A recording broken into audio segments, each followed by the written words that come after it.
기로에 선 부산 부동산의 미래는 결국 유동인구의 변화에 따라서 결정될 것이다. 저는 그렇게 보고 있습니다. 그래서 인구 감소가 나타나는 부산 부동산이죠. 전국에서 인구가 가장 많이 감소하는 곳은 서울입니다. 그리고 부산은 서울 다음으로 인구가 감소하는 폭이 가장 큰 도시 중에 하나입니다. 어쨌든 인구가 늘 수가 있는 구조가 아닙니다. 서울도 마찬가지입니다. 서울도 인구가 늘 수 있는 구조가 아니에요. 하지만 세대수는 증가할 겁니다. 2035년까지는 세대수는 증가하지만 인구 감소는 서울과 부산은 불가피하다. 그런데 부산은 서울과 다르게 유동인구가 집값을 결정하는 도시가 될 가능성이 가장 큽니다. 유동인구 1번.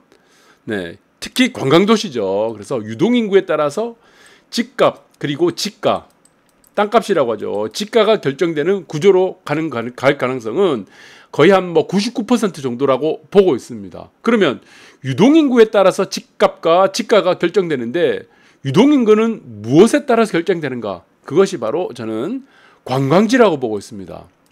인구가 감소하는 도시 중에 지금 유동인구가 감소하는 인구를 이렇게 보완하는 곳들이 많습니다. 특히 일본의 도쿄, 오사카, 나고야 이런 도시들은 인구가 지속적으로 감소하고 저출산, 고령화가 되는 도시들이죠. 이런 도시들이 전반적으로 활성화되기 위해서 어떻게 했냐? 유동인구를 늘려버렸습니다. 그것이 대표적인 것이 관광지를 활성화시켜버린 겁니다. 그래서 관광지를 활성화되는 곳들은 지가가 엄청나게 올라버렸죠. 그렇게 되지 않는 곳과의 차이가 17억 배가 되어버렸습니다. 17억 배. 자, 일본 부동산은 17억 배입니다. 한 배, 두 배, 이런 얘기가 아니에요. 17억 배. 어마어마한 규모로 양극화가 되어버린 겁니다. 그래서 땅값이 평당 17억이 기본이 된 겁니다. 그리고 땅값이 아예 0원이 되는 곳들이 많이 생겨나기 시작했죠. 외곽적으로. 그것이 이제 부산과 서울도 똑같이 적용될 가능성이 매우 높다. 그 이유 중에 첫 번째 이유가 인구가 감소하기 때문이다. 이렇게 보시면 될 것 같아요. 그리고 부산 아파트 같은 경우는 부산 집값, 아파트, 집가 모두 다 해당됩니다. 평균에 수렴하는 것은 이제 단절이 된다는 얘기입니다. 이 말이 무엇이냐면은 평균에 수렴을 해왔죠. 이때까지는. 사실은 알고 보면은 이쪽이나 저쪽이나 A, B, C 등급을 나눠도 결국에는 수익률이 다 똑같았습니다. 그래서 부동산을 결정하는 것은 수익률이 아니고 수익금 게임이죠. 얼마큼 올랐느냐가 중요한 것이고 얼마가 올랐느냐가 중요한데 이제는 지금 모두가 오르고 모두가 내려가는 시대는 저는 끝났다. 그래서 평균의 수렴 시대는 이제 끝나고 단절된다. 이렇게 보시면 될 것 같아요. 자, 이 말은 결국에는 초양극화를 만든다. 여러분들이 보지 못했던 앞으로의 초양극화. 이 초양극화는 시세가 한쪽이 올라서 초양극화가 될 수도 있고 한쪽은 계속 내려가는데 한쪽은 내려가지 않아서 초양극화가 될 수도 있습니다. 특히 하락장에서는 그렇게 되겠죠. 그래서 해안과 내륙의 초양극화 시대는 여러분들이 이거는 제가 한 3, 4년 된 것 같아요. 이 부동산 시작하면서부터 계속 말씀드렸습니다. 자, 이 문제는 여러분들이 아무리 내가 좋다 나쁘다를 떠나가지고 이거는 시장에서 바꿀 수 없습니다. 여러분들이 아무리 내가 이게 물건 좋아 하면 무슨 의미가 있습니까? 시장은 그렇게 생각하지 않는데. 그렇게 보셔야 되고, 자, 이 모든 것들이 무엇에 연관되어 있습니까? 해안과 내륙, 결국에는 관광지죠, 관광지. 내륙에는 관광지를 만들 수가 없어요. 왜? 부산은 어떻습니까? 부산, 돌부자, 매산자죠. 그래서 바다와 가까운 도시이기 때문에 바다를 관광산업화하는 것이 가장 효율적이기 때문입니다. 내륙은 관광지로 만들 수가 없습니다. 찾아가지가 않아요, 관광객들이.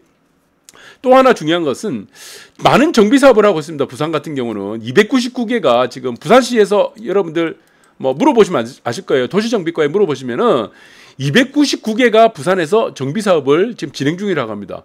저는 여기서 70에서 80%는 이거 자초한다고 보고 있습니다. 시공사 안 붙습니다. 여러분들 그렇게 생각하셔야 돼요. 그리고 만약에 시공사가 붙어서 이군 지방건설사 붙어가지고 분양을 하더라도 저는 70에서 80%는 미분양된다고 보고 있습니다. 그래서 굉장히 위험해요. 그래서 부산 아파트 같은 경우는 결정적으로 역세권, 그리고 평지, 그리고 초등학교 학기가 있는 이 세 가지가 있어야 됩니다. 거기다가 조망이 있느냐 없느냐에 따라서 지가가 엄청나게 큰 차이를 볼 것이다. 그러면은 역세권이라는 부분이 초역세권이 되겠죠. 250m 이사의 역세권 1번이 되겠고, 그 다음에 무엇이죠? 평지가 되겠죠. 그 다음에 평지가 워낙 귀하기 때문에 이게 굉장히 메리트가 큽니다. 부산에서는. 그 다음에 저 초등학교 초등 배정. 그 다음에 여기서 이제 조망이 곁들여지게 되면은 이거는 이제 네 가지. 여기서 이제 집값의 변화들은 엄청나게 양극화를 달려갈 가능성이 크다. 그래서 지금 해안과 내륙과의 차이가 앞으로도 지금 정비사업은 앞으로도 활발해지겠죠. 재건축 재개발.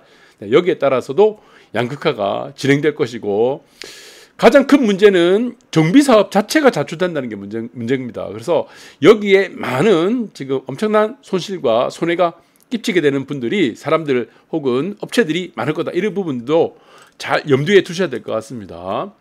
자, 그리고 지금 여기는 명동입니다. 명동 상권인데, 여러분들 명동 상권은 너무나도 잘 아실 거예요. 코로나가 있기 전까지, 위기가 오기 전까지는 명동은 외국인들이 많이 찾았던 것이고, 그런데 명동은 6.25 이후 한 번도 개발을 한 적이 없습니다. 그래서 뭐 지구 단위 계획이라든가 혹은 뭐 시장 재개발이라고 했어요. 시장 재건축. 시장 재개발과 시장 재건축은 안전진단 다 필요 없습니다. 그냥 하면 돼요. 한 번도 개발이 이루어지지 않았습니다. 그러니까 명동에 보면은 좁은 도로에 지금 보도블록 보시면은 다 지금 노화가 됐죠. 건물도 그렇고. 이러니까 젊은 사람들이 찾지 않는다는 겁니다. 특히 외국인들. 우리가 큰 코로나라는 위기를 겪고 나니까 이 위기에서 빛을 발하는 것이 경쟁력이 항상 있습니다. 위기에 강한 부동산, 그래서 위기에 강한 주식들이 나중에 큰 상승을 만들어내는 경우가 많죠. 그것이 제가 플랫이라고 말씀드렸습니다. 그래서 주식도 마찬가지지만 플랫, 페일러, 다이버전스 이 세 가지를 여러분들이 항상 알고 있어야 된다고 말씀드렸고, 부동산도 다 적용이 되는 겁니다. 그런데 이렇게 개발을 하지 않다 보니까 어떻습니까? 부동산은 가장 핵심이 무엇입니까? 개발이에요. 개발을 늦추게 되면 낙후됩니다. 결국에는. 낙후되는 것은 어떻습니까? 유동인구가 감소하게 되겠죠. 찾질 않습니다. 젊은 사람들이. 결국에는 가치가 하락한다. 이렇게 보시면 되고, 그래서 이 문제는 위기를 한번 겪고 나니까 이게 실력이 그대로 드러나는 겁니다. 그동안 너무 소홀히 했었죠. 그리고 여기서도 개발을 하려고 하니까 여러 가지 지금 권리 문제, 이권 문제 이런 것들이 얽히고 설키다 보니까 쉽지 않습니다. 그러니까 이제 외국인들도 내국인 젊은이들도 다 외면하는 이렇게 되고 상권이 붕괴가 됐던 곳 중에 하나가 명동이 되어버렸죠. 그런데 서초구는 어떻습니까? 반포 쪽을 보시면은 모든 곳이 재개발 재건축이에요. 특히 강남권은 재개발이라는 거 없죠. 재개발이라는 이름을 안 쓰죠. 인프라가 뭐 정비를 보시면은 기반 시설이 잘 갖춰 있기 때문에 이거를 우리가 강남권에서는 주택 재건축이라고 합니다. 주택 재건축이라고 하는데, 어쨌든 주택 재건축도 재개발이라고 합니다. 그래서 서초구는 모든, 특히 반포를 보시면은 모든 곳이 어떻습니까? 전부 정비사업장이에요. 아주 알짜의 입지를 갖고 있으면서도 다 어떻습니까? 개발을 하고 있다는 겁니다. 그러니까 어떻습니까? 이게 떨어지지 않는다는 겁니다. 정비가 다 되는 겁니다. 자, 그래서 강남 3구뿐만 아니고 지금 보다도 거리랑은 비슷하지만 서초구는 신축이 많다 보니까 강남의 3배, 상승률이 또 3배가 되는 겁니다. 그래서 투자보다는 실수요가 가격을 주도하죠. 그래서 반포는 어떻습니까? 투자 수요보다는 실수요가 받쳐주죠. 아파트를 만들면은 전세가 없어요. 왜 없습니까? 다 실거주한다고 다 들어가니까. 이것이 경쟁력이 되는 겁니다. 아파트의 경쟁력이 되는 거고, 그리고 모든 상권들, 모든 아파트가 새 아파트, 새 상권이기 때문에, 새 상가이기 때문에 사람들이 항상 유지가 된다는 겁니다. 유동인구뿐만 아니고 모든 것들이 상권도 활성화되고, 그것이 바로 무엇입니까? 경쟁력. 그 경쟁력은 무엇이 만듭니까? 개발이 만듭니다. 개발이 소홀하면 안 됩니다.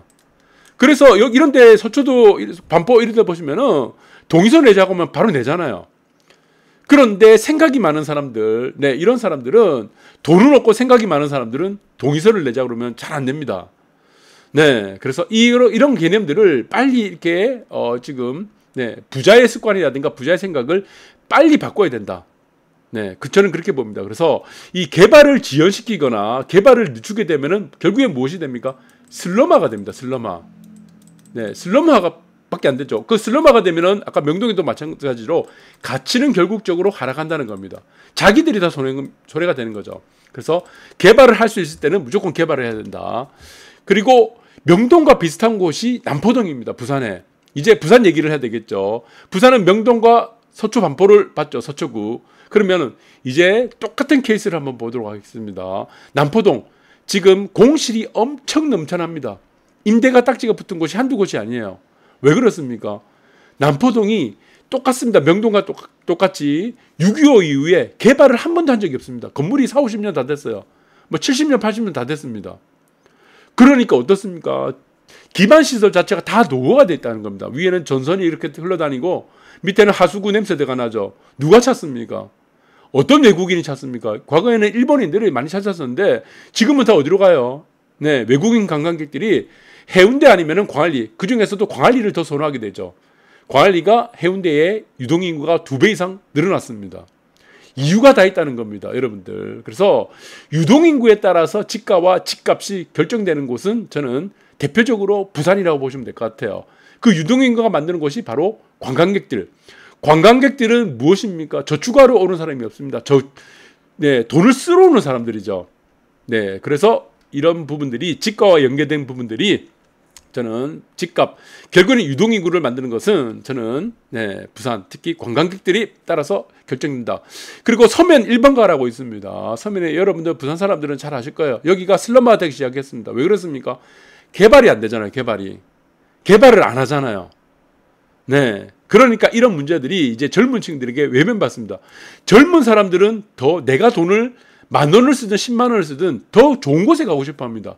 더 깨끗한 곳, 새로 지어진 곳, 정비가 잘 된 곳, 네. 그리고 슬럼화되지 않는 곳. 그러니까 선명 일반가가 이제 외면을 받기 시작하는 겁니다. 관광객도 찾지 않고 젊은이들도 찾지 않아요. 공실딱지들만 서서히 늘어나기 시작하는 겁니다. 그 대신 건너편에 주디스테아라고 있는데 백화점 그 뒤편으로 해서는 공구상가들이었습니다. 이 공구상가들이 어떻게 됐습니까? 다 개발하기 시작했어요. 뼈대만 남기거나 아니면은 다 부수고 새 건물을 짓기 시작했죠. 조그맣게. 그 건물이 바로 카페 건물이 된 겁니다. 그래서 이게 점포의 카페 거리가 되어버린 거죠. 네. 원래는 다 보시면은 개별적으로 상가, 공구상가였다. 우리가 보시면은 서울에서도 마찬가지죠. 이런 상가들이, 공구상가들이 많은 곳들이 이런 조그맣게 뭐 공장형 이런 곳이 성동구의 성수권입니다. 요즘 젊은이들이 많이 찾잖아요. 개발이 되고 하다 보니까 똑같습니다. 그래서 서면 1번가에서 점포, 카페 거리로 모이게 된 이유가 바로 개발이 계속적으로 이루어지기 때문입니다. 더 깨끗하기 때문에. 자, 그러면 광안리는 어떻습니까? 광안리는 가장 핫한 곳이죠. 유동인구가 현재 가장 서면은 거쳐가는 유동인구가 많지만 관광객들이 찾는 유동인구가 가장 많은 곳은 지금 현재 광안리입니다. 광안리. 자, 광안리는 좀 특이하죠. 그래서 광안리는 어떤 특이점을 갖고 있냐면은 광안리 같은 경우는 객단가가 가장 높습니다. 객단가. 객단가라고 합니다. 그러니까 한 사람이 우리가 지금 가게를 찾는데 이 사람이 얼마를 쓰냐는 겁니다. 앉아서. 이 객단가가 가장 높은 곳이에요. 서면의 2배가 넘습니다. 그러니까 노동 생산성이 높아지죠. 노동 생산성. 자, 여러분들이 보시면은 서면에서 알바를 구하는 단가나 광안리에서 알바를 단가를 구하는 단가는 똑같습니다. 시급이 똑같아요. 그런데 어떻습니까? 상품에 파는 매출 가격 자체가 달라지니까 시간당 노동 생산성이 많아지죠. 매출이 달라지는 겁니다. 당연히 월세는 광안리가 뭐 광안리나 서민이나 다 비슷하겠지만 여기서 찾는 사람들의 수요층도 다르고 그리고 가격 메뉴가 다르기 때문에 객단가 굉장히 높고 그리고 광안리 같은 경우는 기본적으로 우리가 보시면은 지금 웨이팅을 보통 4시간 5시간 합니다. 그만큼 수요층들이 탄탄하죠. 가격이 비싸도 찾는 사람들이 많다. 그러면은 같은 시간에 가게를 열어서 서면과 광안리를 우리가 상권을 만들었을 때 상가를 할 때 매출이 같은 시간 똑같은 물건을 팔더라도 객단가가 높기 때문에 팔는 가격 자체가 높기 때문에 이게 2배 이상 늘어난다는 겁니다. 그러니까 당연히 어떻습니까? 광안리를 더 선호하게 되는 거죠. 웨이팅 시간도 더 많기 때문에 이런 부분들이 광안리에 지금 상권을 형성하게 되는데 광안리도 보시면 아시겠지만 새로 개발되는 건물들이 많아지고 새로 개발되는 상가들, 새로 만들어진 상가들이 계속 생겨나고 있습니다. 여러분들 광안리 가서 한번 한 바퀴 돌아보시면은 광안리는 도로와 인접해 있죠. 해안과 도로와 특히 상가가 인접되어 있는 상태에서 지속적으로 계속 개발이 이루어지고 있습니다. 그래서 제가 항상 말씀드리는 것은 무엇이죠? 부동산은 무조건 개발입니다. 재건축 재개발 아니면 시장 재개발 아니면 상가는 리뉴얼하든지 새로 만들어야 돼요. 부수고. 그렇게 해야지 유동인구를 흡수할 수 있다. 이렇게 보시면 될 것 같아요. 그래서 광안리의 유동인구를 보시면은 요즘에는 토요일 같은 경우는 지금 뭐 드론쇼도 하죠. 그래서 이전보다는 엄청 유동인구가 많습니다. 지금 보시면 발디딜 팀이 없습니다. 광안리 한번 가보시면은 저녁 타임에. 그리고 평일에도 낮에도 엄청나게 유동인구가 많습니다. 네, 이런 부분들이 무엇을 만듭니까? 인근의 집값과 지가를 만듭니다. 집값 그리고 지가를 같이 만들기 때문에 이것이 결국에는 가치를 형성한다는 것이다. 그래서 이런 관광객들을 잡는 것이 무엇입니까? 결국에는 부산은 해안이다 이렇게 보시면 될 것 같습니다. 그래서 지금 부산도 마찬가지지만 앞으로도 양극화는 계속적으로 하겠죠. 그래서 지금 내륙 쪽에 있는 부분들은 계속 안쪽으로 들어가려고 합니다. 사람들이 돈만 생기면은 동래권 그리고 연제 그리고 마찬가지입니다. 여기도 보시면은 네 여기도 마찬가지입니다. 네 강서도 마찬가지겠지만 지금 네 연제구도 있고 동래구도 있고 뭐 구서 쪽도 있고 네 이쪽 있죠. 다 어떻습니까? 집값은 어떻게 됩니까? 이쪽으로 몰려가죠. 혹은 해운대 쪽. 네 그리고 해운대 쪽과 광안리 쪽의 차이라고 한다면은 저는 접근성이라고 보고 있습니다. 교통의 접근성. 그 부분의 차이가 유동인구가 광안리가 해운대에 2배 이상 차이가 나게 만들었던 결정적인 이유는 결국에는 교통이었다. 네, 이 부분을 보시면 될 것 같고 그래서 점차적으로 계속 어떻습니까? 호수에 물이 마른다고 해서 네, 고기들이 다 죽지 않습니다. 중심으로 다 모이게 되죠. 계속 이렇게 중심으로 모이게 된다. 이렇게 보시면 될 것 같습니다. 그리고 상권도 마찬가지예요. 상권도 기존에 있었던 우리가 지금 남포동 상권 그리고 서면 1번가 상권 유명했던 이 두 가지가 포커스였죠. 그런데 이것이 무엇이 됐습니까? 슬럼화가 됐죠. 왜 슬럼화가 되겠습니까? 개발을 안 하니까. 남포동 개발한다는 얘기 들어보셨습니까? 개발을 안 하면 안 됩니다. 개발을 안 하면은 시기가 있습니다. 그 시기를 놓치게 되면 안 된다. 그런데 개발을 계속하는 곳이 어디냐? 네, 카페거리 전포동입니다. 견포동은 개발을 계속했고 그리고 광안리도 어떻습니까? 개발을 계속했죠. 그리고 양옆으로는 어떻습니까? 재개발 재건축을 계속 이어가고 있죠. 이것이 서울의 대표적인 곳이 서초권 반포입니다. 반포. 네, 해줘야 돼요. 계속. 멸실되는 가구들이 있기 때문에 재개발 재건축 계속 해줘야 되죠. 그 다음에 이렇게 해운대권 그리고 이 투톱 체제를 계속 이어가는데 앞으로 이 양극화 크기는 계속 지속적으로 커질 것이다. 라고 여러분들 보시면 될 것 같고 그리고 지금 뭐 많은 문제들이 있습니다. 그래서 집값은 뭐 김영익이라는 뭐 옛날에 좀 사장으로 했던 사람인데 예, 한 번도 맞춘 적이 없다는 전설의 인물이죠. 김영익.